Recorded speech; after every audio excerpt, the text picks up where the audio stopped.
Hello everyone, welcome to Delta Academy. मेरा नाम है रंजन और आप देख रहे हैं यूनिवर्सिटी की पाठशाला। स्टार्ट करते हैं आज का सेशन।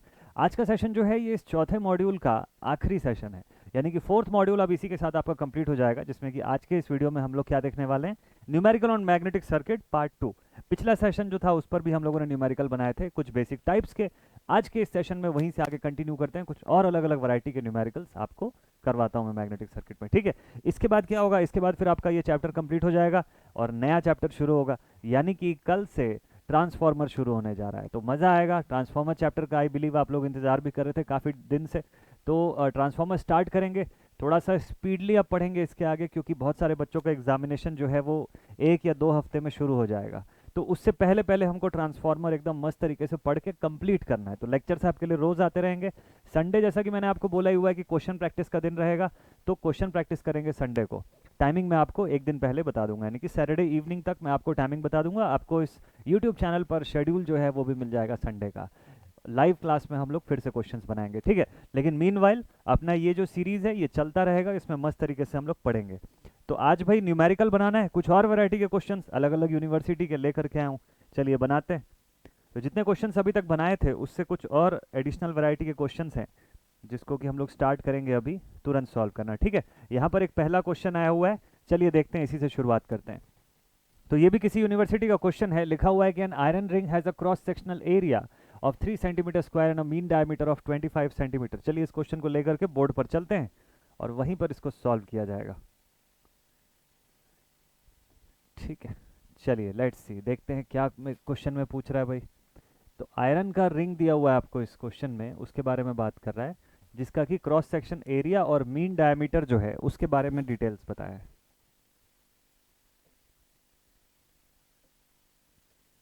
चलिए ठीक है, ये रहा हमारा क्वेश्चन, ठीक है। Iron ring has a cross section area of 3 centimetre square. Draw कर देते हैं जल्दी। तो लेट अस सपोज कि हमारे पास यहाँ पर ऐसा कोई रिंग है, ठीक है। ये बना दिया अपन ने आयरन रिंग। अब बोलता है कि इसका क्रॉस सेक्शन एरिया जो है वो 3 स्क्वायर सेंटीमीटर का है। इसका क्रॉस सेक्शन एरिया जो है वो 3 स्क्वायर सेंटीमीटर का है। तो सबसे पहले तो गिवन डेटा लिखते हैं, सोल्यूशन में देखते हैं कि हमारे पास गिवन क्या क्या है। तो गिवन में हमारे पास एरिया ऑफ क्रॉस सेक्शन की वैल्यू है 3 × 10⁻⁴ मीटर स्क्वायर, ठीक है। क्रॉस सेक्शन की बात कर रहा है, 3 × 10⁻⁴ के फॉर्म में अवेलेबल है। देन उसके बाद मीन डायामीटर, मीन डायामीटर यानी कि इस पोर्शन की बात कर रहा है ओवरऑल, जिससे कि हम लोग सरकमफरेंस या ओवरऑल जो लेंथ है वो कैलकुलेट करेंगे। कितना दिया हुआ है ये, इसकी वैल्यू है 25 सेंटीमीटर। तो मीन डायामीटर 25 × 10⁻⁻² मीटर्स, ठीक है। इसी से लेंथ निकाल लो पूरे रिंग का, total length pi into D, that is pi into 25 × 10⁻⁻²। तो एल टोटल की वैल्यू यहीं पर आ गई। जितना चीज़ यहाँ गिवन में कैलकुलेट कर सकते हैं उसको गिवन में कैलकुलेट कर लेते हैं। चलिए कैलसी जो है इसको मैं ओपन कर लूँ जरा, कैलसी ओपन कर लेता हूँ मैं। हाँ जी, अब यहाँ पे लिखेंगे हम लोग पाई इंटू 25 × 10⁻⁻²। ये वैल्यू आ गई 0.785 मीटर। ये टोटल लेंथ आ गया हमारे पास पूरे कंडक्टिंग पाथ का। चलिए देखते हैं और क्या दिया हुआ है। एयर गैप है 0.4 mm का। चलिए एयर गैप काट देते हैं यहाँ से थोड़ा सा। एयर गैप भी कट कर दिया हम लोगों ने। कितने का है ये, 0.4 mm का है। मतलब ये क्या दिया हुआ है आपको, लेंथ ऑफ गैप दिया हुआ है ना। तो लेंथ ऑफ गैप कितना है, 0.4 इंटू 10⁻³ मीटर्स का, ठीक है भाई। गैप की लेंथ भी समझ में आ गई हमको। अब इसके बाद देखिए, अगर गैप की लेंथ इतनी है तो टोटल लेंथ में से एयर गैप की लेंथ माइनस करना पड़ेगा, तब कंडक्टिंग पाथ का लेंथ आएगा। तो लेंथ ऑफ मेटल जो है वो हो जाएगा 0.785 माइनस 0.4 इंटू 10⁻³ इतना सब्ट्रैक्ट करेंगे, हो जाएगा 0.785 माइनस 0.4 इंटू 10⁻³ ये डेटा आ गया 0.846। So now this data is 0.846 metres. ये कुछ गड़बड़ है क्या, 784, ओह सॉरी सॉरी, 7846 मीटर्स। तीन ही डेसिमल प्लेस लीजिएगा, ज़्यादा डेसिमल प्लेस लेने की आपको ज़रूरत नहीं पड़ेगी, 3 डेसिमल प्लेस से बात बन जाएगी। ठीक, चलिए भाई, ओके यहाँ तक। तो 0.7846 मीटर्स तक हम लोग पहुंच गए ना। अब इसके बाद नेक्स्ट पेज पर चलते हैं। तो अब हमारे पास यहाँ से लेंथ ऑफ मेटल जो है वो भी अवेलेबल है, 0.784 मीटर्स, ऐसा लिख लेते हैं। ठीक है, टोटल लेंथ कितना था हमारे पास, 0.785 मीटर्स। ओके ठीक है, और देखते हैं क्वेश्चन में क्या दिया। Ring is wound with a coil of 200 turns, पूरा रिंग जो है उसके ऊपर 200 टन्स की कॉइल जो है वो लगी हुई है। 200 टन्स की कॉइल, एन की वैल्यू 200 टन्स, ठीक है, जिस पर कि 2 एम्पियर की करंट भी जा रही है यहाँ से। तो यहाँ से 2 एम्पियर की करंट भी जा रही है। ओके ठीक है, करंट आई की value 2 ampere, N number of turns की वैल्यू 200 टर्न्स। आपको क्वेश्चन में क्या दिया हुआ है और कुछ डेटा। टोटल फ्लक्स जो है वो भी दे रखा है 0.24 मिली वेबर का। तो फाई की वैल्यू 0.24 इंटू 10⁻³ वेबर, ये भी डेटा गिवन है। और देखते हैं, then find the relative permeability of the ring. अच्छा, म्यू आर पूछ लिया, सारा कुछ दिया हुआ है, म्यू आर पूछा। देखिए जो गिवन डेटा है, म्यू आर अब कैसे निकालेंगे। तो हमको जो गिवन डेटा है उस पर अगर हम टोटल रिलक्टेंस किसी तरीके से फाइंड कर सकें, S is equal to L upon A mu का फॉर्म। एक तरीका तो ये है, म्यू आर बहुत सारे फॉर्मूले में आता है, तो आपकी चॉइस है, आप बहुत सारे फॉर्मूले से होते हुए वहां तक पहुंच सकते हो। जैसे कि क्या क्या फॉर्मूला है, चलिए ऑप्शंस देखते हैं। एक ये फॉर्मूला है रिलक्टेंस का, इससे म्यू निकल के आता है, बट दिक्कत ये है कि रिलक्टेंस खुद ही नहीं पता हमको, छोड़ दो इसको। दूसरा, magnetomotive force that is equals to H L which is equals to N I. क्या इसकी वैल्यू फाइंड कर सकते हैं, देखिए एन भी है आई भी है, तो एन आई से मैग्नेटोमोटिव फोर्स तो निकल जाएगा। ठीक है, अच्छा एक और फॉर्मूला लिखना मैं भूल गया, दैट इज फाई एस। तो अगर मैग्नेटोमोटिव फोर्स आ गया और क्वेश्चन में फाई मुझे पहले ही दे रखा है यहाँ पे, तो क्या मैं यहाँ से एस की वैल्यू नहीं बता सकता क्या। देखिएगा जरा, एस की वैल्यू जो है वो बता सकते हैं ना हम लोग, बता सकते हैं सर, बिल्कुल बता सकते हैं। चलिए देखते हैं फिर। सो वी कैन से कि मैग्नेटोमोटिव फोर्स जो है यहाँ पे एन आई के हेल्प से अगर मैं बताऊं तो ये हो जाएगा 200 into 2 that is 400 ampere turns.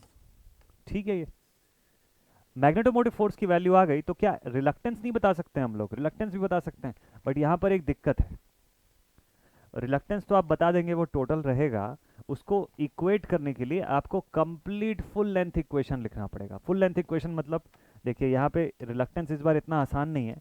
S total जो आप निकालेंगे that will be reluctance of metal plus reluctance of gap, ऐसे निकालना पड़ेगा। अब रिलक्टेंस ऑफ मेटल मतलब length of metal, area of metal, mu naught mu R of metal, plus फिर reluctance of gap में आप लिखेंगे length of air gap upon area of air gap into mu naught into mu R of air gap. चलो mu R की value तो फिर भी 1 है, mu R of air gap की वैल्यू इज स्टिल 1, बट फिर भी आप यहाँ से चाहें तो इससे अब आपको इससे फाइनली म्यू आर की वैल्यू जो है वो फाइंड आउट करके निकालनी पड़ेगी। ठीक है, बाकी सब कुछ तो ठीक है। तो चलिए ठीक है, ये एक तरीका है, ऐसा जरूरी नहीं कि इसी मेथड से आप बनाएं, आप और भी मेथड यूज़ कर सकते हैं। तो यहाँ से मैं पहले एस निकाल लेता हूँ, S is equal to M M F divided by flux. तो ये हो जाएगा 400 डिवाइडेड बाई फ्लक्स कितना है 0.24 10⁻³ ठीक है, तो ये हो गया 400 डिवाइडेड बाई 0.24 इंटू 10⁻³ ये एस की वैल्यू आ गई मेरे पास 166 फिर 66 फिर 66 0.666 एम्पियर टर्न्स पर वेबर। सो ये मेरे पूरे सर्किट का टोटल रिलक्टेंस जो है वो आ गया कि इतना रिलक्टेंस है।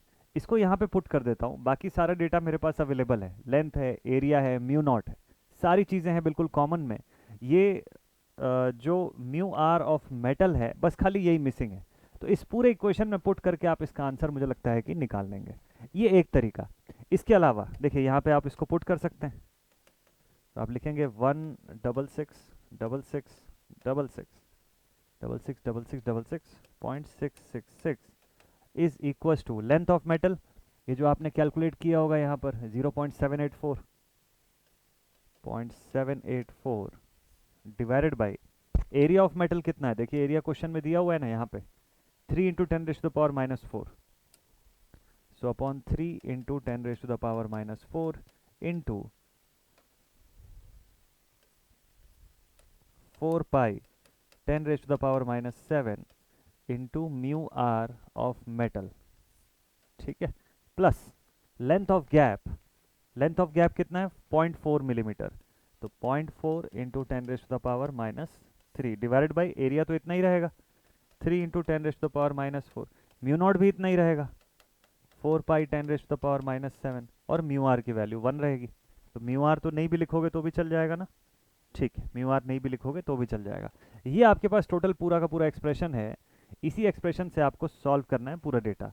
अब यहाँ से आप कॉमन ले लीजिएगा म्यू आर, ठीक है, और मल्टीपल के फॉर्म में इससे इस डेटा को रिलेट करके आप आंसर बता सकते हैं, ठीक है, चलिए ठीक है, इससे आप डेटा को रिलेट करके आंसर बता सकते हैं ना, स्टेप बाय स्टेप पूरा, ठीक है। कॉमन चाहे तो ले सकते हैं ना, ये देखिए एरिया है और ये दोनों के दोनों तो कॉमन है, इसको कॉमन लेके उधर भेज दीजिए, तो ये हो जाएगा 16666.666 इज इक्वल्स टू 1 अपॉन जो भी एरिया था 3 इंटू 10⁻⁻4 और जो भी म्यू नॉट था 4 पाई इंटू 10⁻⁻7, इसको उस तरफ भेज दीजिए, is equals to 0.784 upon mu R plus 0.4 into 10⁻⁻3 divided by 1, इतना बचेगा।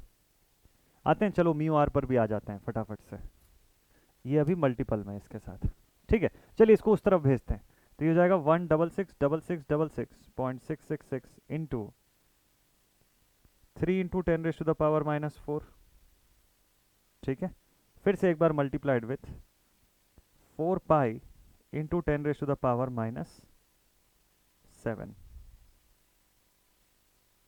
ठीक है, ये डेटा आपके पास आ जाएगा, इस पूरे से अगर मल्टीप्लाई करेंगे तो this will be 0.00062831853, all decimal place लिख रहा हूँ मैं ताकि कोई गलती ना हो इसमें। This is equals to 0.784 upon mu R plus 0.4 into 10⁻⁻3, इसको भी उधर भेज दीजिए, या तो फिर ये पूरा डेटा डिवाइड में ले आइए, इसको उस तरफ कॉमन कर दीजिएगा, है ना, ये प्लस में जो आपको दिख रहा है उसको उधर भेज दीजिए माइनस के फॉर्म में, तो 0.00062831853 माइनस 0.4 इंटू 10⁻⁻3, ये हो गया, ठीक है। So this value is 0.0022831 0.0022831 is equals to 0.784 upon mu R, ठीक, डिवाइड में है तो आप चाहें तो इसका मल्टीपल लेके अपॉन में म्यू आर लेकर के भी सॉल्व कर सकते हैं, वो भी आपके पास एक चॉइस है, या सेपरेटली उसको अपॉन 1 है एक अलग आइडेंटिटी के तौर पे लेकर के जा सकते हैं। अब इसके बाद म्यू आर निकाल दीजिए आप, तो आपके पास रिलेटिव परमिबिलिटी की वैल्यू 0.784 डिवाइडेड बाई 0.00228311853, इस फॉर्म में डेटा मिल जाएगा, 0.784 डिवाइडेड बाई 0.00228311853, ये आ जाएगा, तो म्यू आर की वैल्यू आपके पास आ गई 343.379, कोई यूनिट इसकी नहीं होगी, रिलेटिव परमिबिलिटी है इस वजह से, राउंड ऑफ करके आप 344 भी बोल सकते हो the value of mu R, ठीक है, इस तरीके से भी आप इसको लिख सकते हो। क्या कोई दूसरा ऑल्टरनेटिव है इसको सॉल्व करने का? बिल्कुल है, डेफिनेटली है।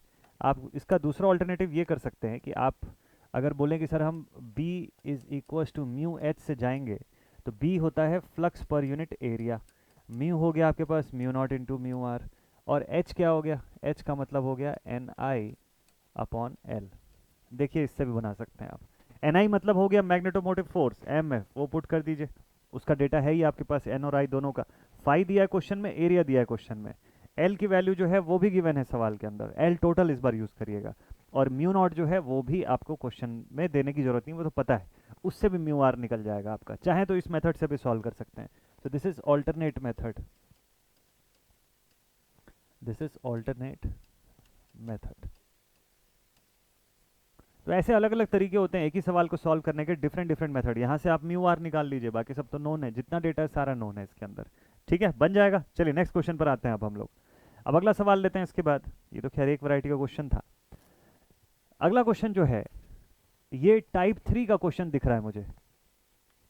ठीक है, next question is question type 3, third type जो मैंने आपको बताया था, जहां पे कंडक्टर्स अलग अलग होंगे जिनको मर्ज करके एक सीरीज सर्किट बनी होगी पूरी की पूरी, और वो अलग अलग जो कंडक्टर्स हैं वो मिल करके पूरी मैग्नेटिक पाथ को कंस्टिट्यूट कर रहे हैं। तो जिसमें कि उनकी डायमेंशन भी अलग हो सकती है, लेंथ, एरिया, सब डिफरेंट डिफरेंट फॉर्म में होगा। ठीक है, चलो चलो देखते हैं कि इस क्वेश्चन को कैसे बनाएंगे हम लोग।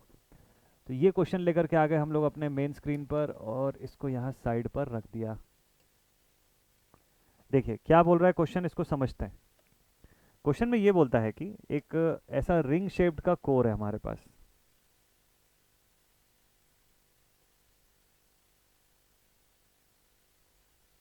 ठीक है, ऐसा रिंग शेप का कोर है हमारे पास। फिर बोलता है कि दो पार्ट से बना हुआ है एक ही मटेरियल के। पार्ट 1 जो है वो मैग्नेटिक पाथ है जिसकी लंबाई 25 सेंटीमीटर है। सोल्यूशन लेते हैं। तो L1 की वैल्यू है 25 इंटू 10⁻⁻² मीटर्स, और क्रॉस सेक्शन एरिया यानी कि A1 की वैल्यू कितनी है, 4 into 10⁻⁻4 metre square. whereas part 2 is of the length 10 centimetre and CSA part 2 यानी कि L2 की वैल्यू जो है वो 10 सेंटीमीटर यानी कि 10 इंटू 10⁻⁻² मीटर्स की है, और इसका एरिया जो है A2, इसका क्रॉस सेक्शन एरिया जो है वो है 6 centimetre square, 6 into 10⁻⁻4 metre square. इतना आ गया। फ्लक्स डेंसिटी सेकंड पार्ट का कितना है, इसी का फ्लक्स डेंसिटी B2 जो है वो दिया हुआ है आपको कितना, 1.5 टेस्ला। वो कितना गिवन है, 1.5 Tesla. If the current through the coil wound over the core is 0.5 ampere. अब अलग से आपको डेटा देता है कि अगर करंट की वैल्यू 0.5 एम्पियर्स है, then calculate the number of turns assuming the relative permeability of the material as 1000। Material की म्यू आर को आप 1000 मान लो, और आपको बताना है कि एन की वैल्यू यहाँ पे कितनी है, what is the value of number of turns.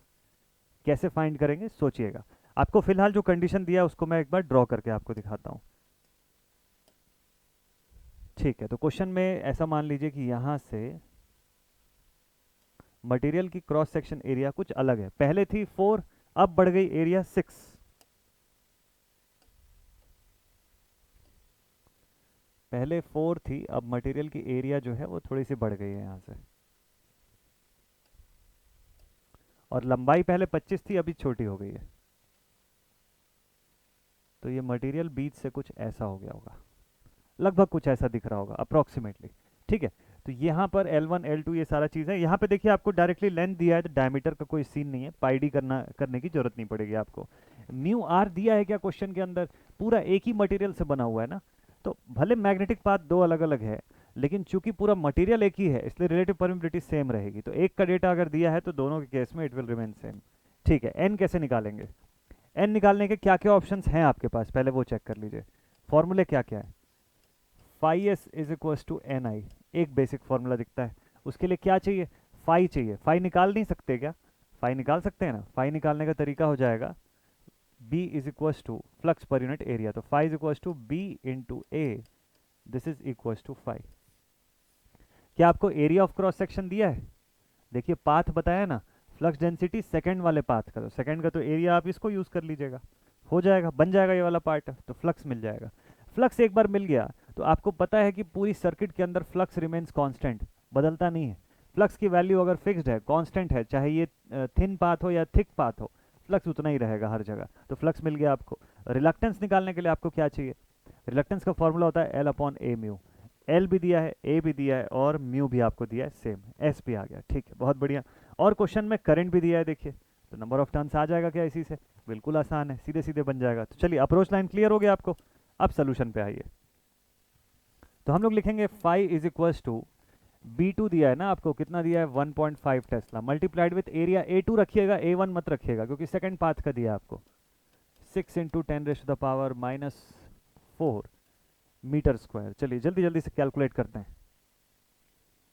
So this is 1.5 multiplied with 6 into 10⁻⁻4, ये डेटा आ गया 0.0009।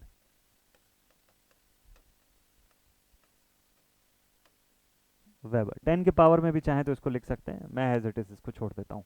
तो ये फ्लक्स आ गया हमारे पास। अब रिलक्टेंस निकाल लेते हैं जरा। रिलक्टेंस कैसे निकालेंगे, नंबर ऑफ मीडियम कितना है, तो S total is equal to reluctance of first path plus reluctance of second path. तो मतलब एस टोटल के फॉर्मूले के हिसाब से यहाँ बनेगा L1 अपॉन, एरिया तो सेम है ना, तो A into mu 1 plus L2 upon A into mu 2।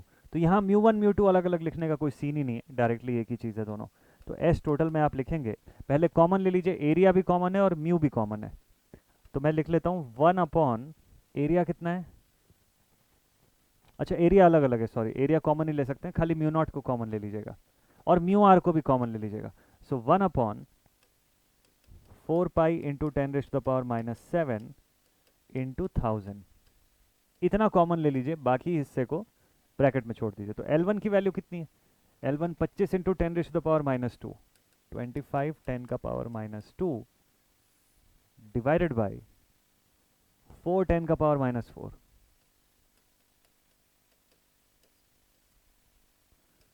Plus दूसरा लेंथ कितना है देखिए, 10 इंटू 10⁻⁻2 है ना सेकंड वाला लेंथ। सो 10 इंटू 10 का पावर -2 अपॉन इसका एरिया कितना है, इसका एरिया है 6 इंटू 10 का पावर -4, 6 इंटू 10 का पावर -4, इतना है सेकंड वाले सेक्शन का एरिया। ओके चलिए ठीक है, तो यहाँ तक का डेटा है, पुट कर देते हैं इसको एक साथ सॉल्व करने के लिए। सो ये हो जाएगा अपने पास 1 by, this is 4 pi into 10⁻⁻7 into 1000। अब यहाँ से शुरू करते हैं हम लोग नेक्स्ट ब्रैकेट। नेक्स्ट ब्रैकेट में लिखेंगे 25 इंटू 10⁻⁻2 डिवाइडेड बाई 4 इंटू 10⁻⁻4। चलिए बढ़िया, प्लस इसमें लिखिए आप 10 इंटू 10⁻⁻2 डिवाइडेड बाई 6 इंटू 10⁻⁻4। चलिए ठीक है, ये होता है कंप्लीट इसी के साथ। और एस टोटल की वैल्यू जो है वो आती है। तो हमेशा आप जब भी एस टोटल कैलकुलेट करेंगे ना, total reluctance of any path any medium, तो हमेशा ध्यान रखिएगा कि जितने नंबर ऑफ पाथ होंगे आसपास सीरीज में, सबको कंसिडर करना है आपको, सारे के सारे पाथ कंसिडर होंगे और सबके लिए अलग अलग रिलक्टेंस निकलेगा, बस लास्ट में आपको सबको ऐड करना है। तो ये आ गया आपके पास total reluctance of the circuit in ampere turns per weber. Reluctance निकालने के बाद हमको दिखता है कि अब Ni निकालना इजी हो गया है, क्योंकि I दिया है, N सीधे सीधे फाइंड कर लोगे आप। तो आप सीधे लिखोगे यहाँ से कि therefore N is equal to 5 into S divided by I. अब देखिए 5 इंटू एस क्या क्या हो रहा है, 5 कितना है क्वेश्चन में, हम लोग फाइंड किए ना अभी 0.0009, लिखेंगे इसको तो ये हो जाएगा 0.0009 मल्टीप्लाइड विथ एस कितना है 629988, 629988.316 316।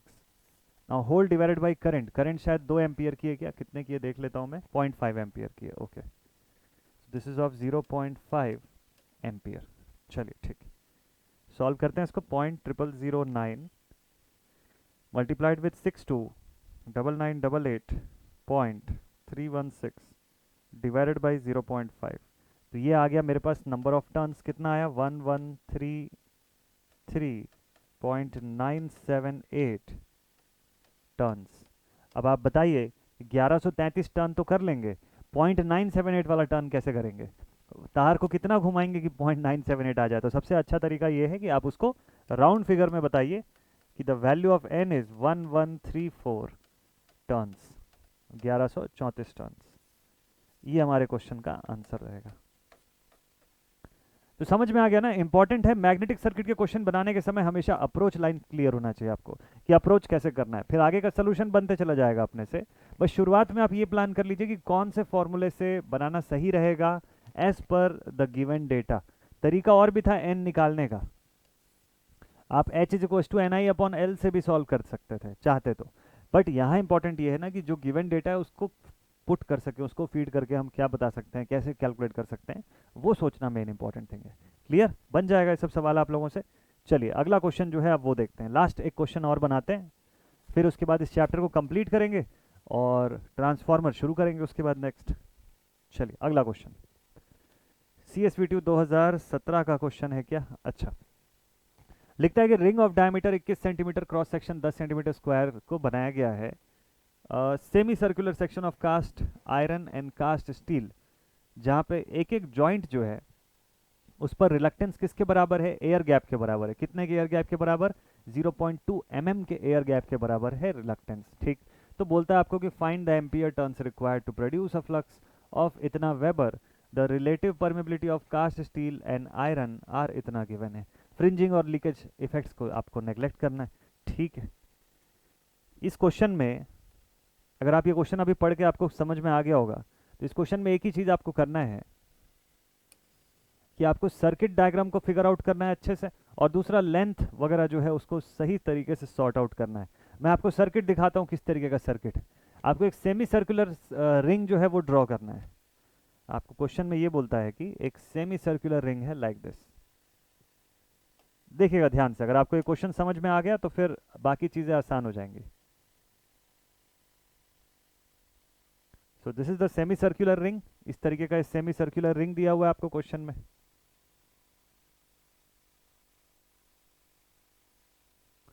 ठीक है, ऐसा कुछ सेमी सर्कुलर रिंग है।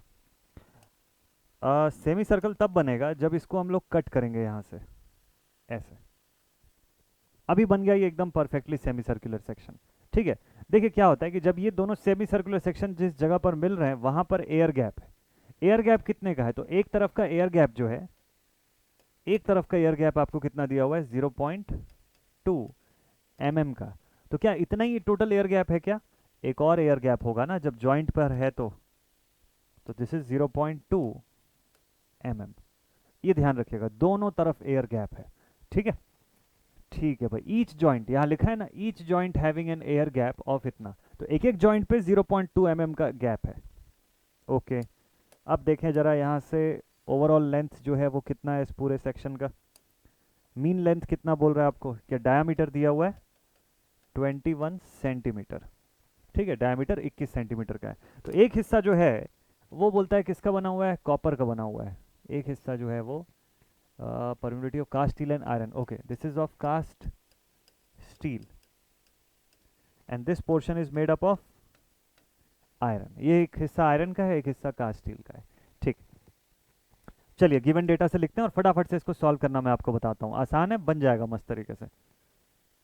सोल्यूशन पे आ गए, लेंथ ऑफ गैप बताइए कितना होगा, 0.4 इंटू 10⁻³ मीटर। मैंने दोनों को ऐड कर दिया, total length of the air gap जो है वो मुझे पता चल गया। दूसरा, अब मेरे पास क्वेश्चन में टोटल डायमीटर कितना है, 21 into 10⁻² metres. So therefore total length of the entire ring कितना आएगा, पाई इंटू डी, यानी कि पाई इंटू 21 इंटू 10⁻²। सॉल्व कर लें इसको, चलिए देखते हैं। So this is pi into 21 into 10⁻²। ये डेटा आ गया 0.659, एल टी की वैल्यू है 0.659 मीटर्स, 0.659 मीटर्स। ठीक है, ये टोटल लेंथ है पूरे एंटायर रिंग सेक्शन का। लेकिन पूरा का पूरा रिंग तो मेटल का नहीं बना है ना, उस रिंग में से एयर गैप को माइनस करोगे तब आपको पता चलेगा कि टोटल मेटल कितना है।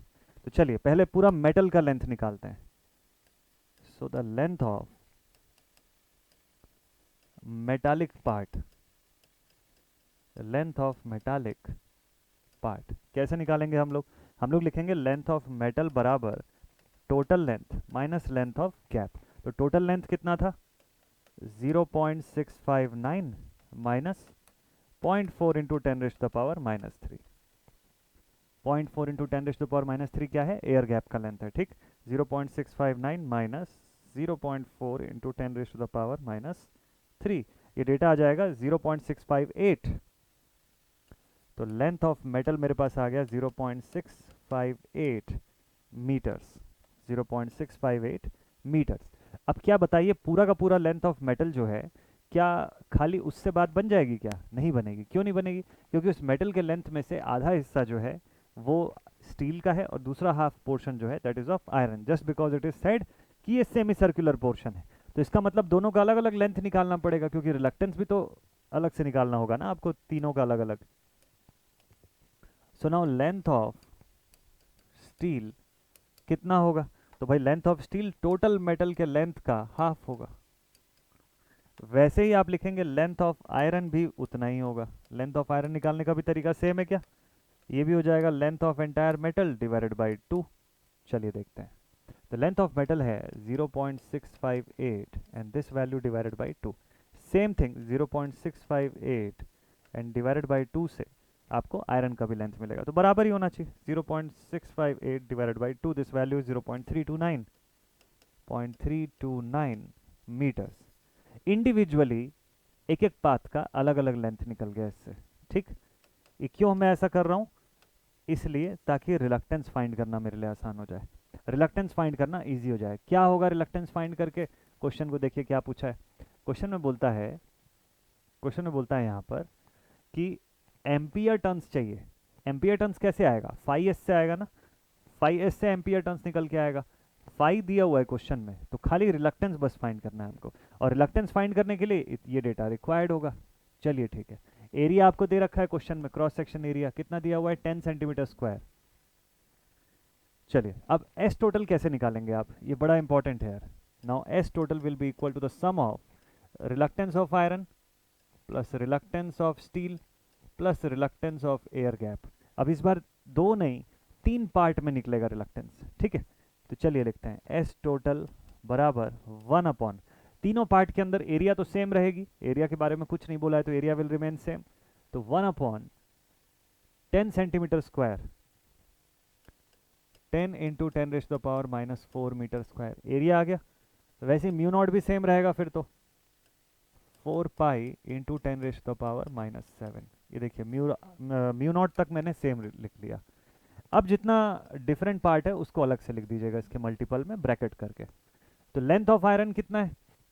0.329 है, डिवाइडेड बाय, देखिए 0.329 अभी कैलकुलेट किए ना, ठीक है, तो डिवाइडेड बाय, क्या मुझे एरिया लिखना पड़ेगा? एरिया तो अब नहीं लिखना है, कॉमन निकाल दिए हम लोग, तो सीधे 800 लिख दीजिए।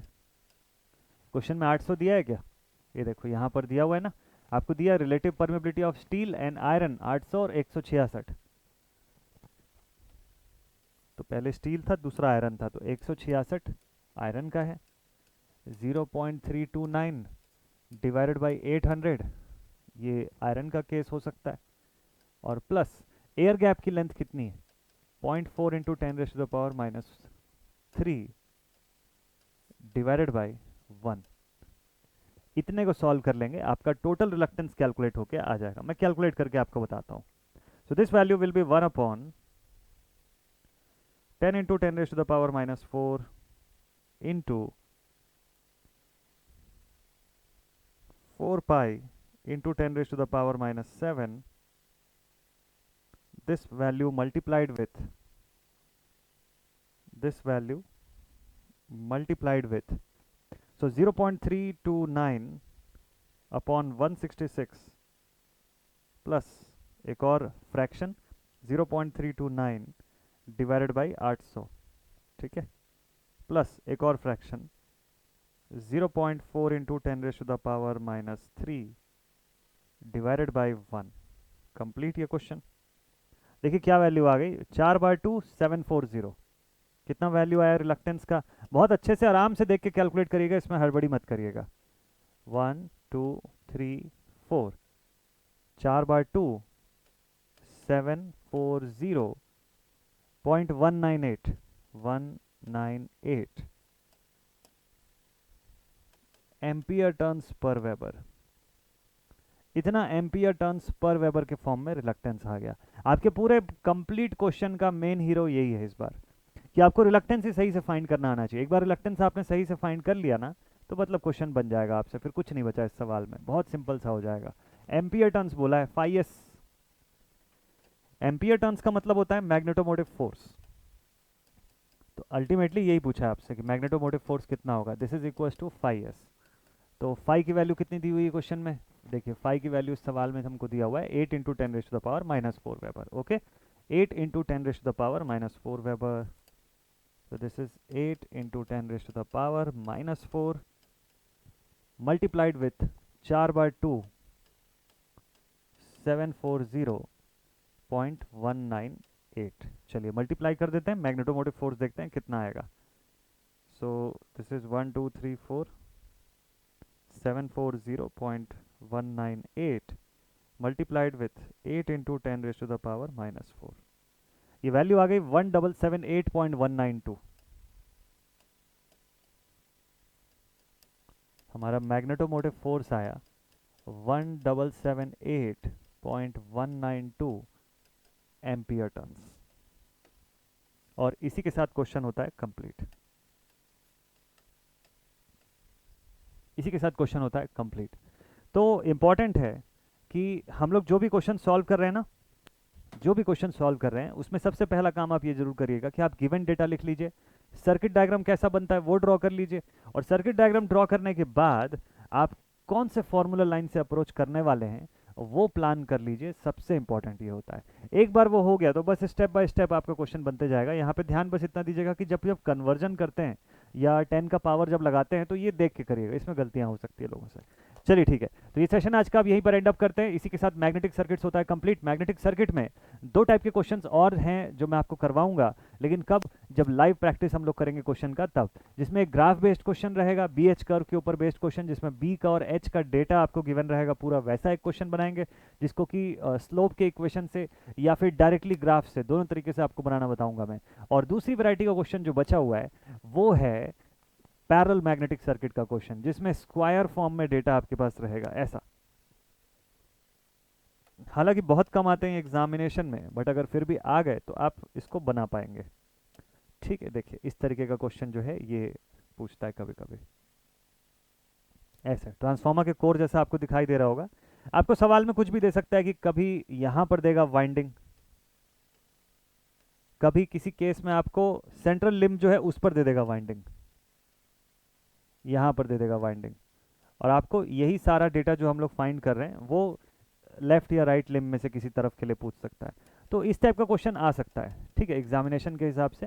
तो हमको इसको प्रिपेयर करना होगा। तो नेक्स्ट टाइम पे जब मिलेंगे तो ऐसे वाले सवाल भी बनाएंगे। और सबसे अच्छी बात यह है कि कल के ऑनवर्ड से आप लोगों के लिए जो लेक्चर शुरू होगा वो ट्रांसफार्मर का शुरू होगा। मस्त बढ़िया से बेसिक से पढ़ेंगे, उसका फेजर डायग्राम देखेंगे, उसका फॉल्ट या शॉर्ट वगैरह का जो टेस्ट है, जितने भी जो दो प्रकार के जो टेस्ट होते हैं वो पूरा टेस्ट समझेंगे, और उसके ऊपर बेस्ड न्यूमेरिकल, चाहे वोल्टेज रेगुलेशन का हो, एफिशिएंसी कैलकुलेशन का हो, या फिर उसके लॉसेस का हो, सारा कुछ एकदम बेस्ट तरीके से करेंगे। ठीक है, तो आपसे मिलते हैं अब कल के वीडियो में सेम टाइम पर। So take care all my dear students and thank you so much for watching this video. जय हिंद।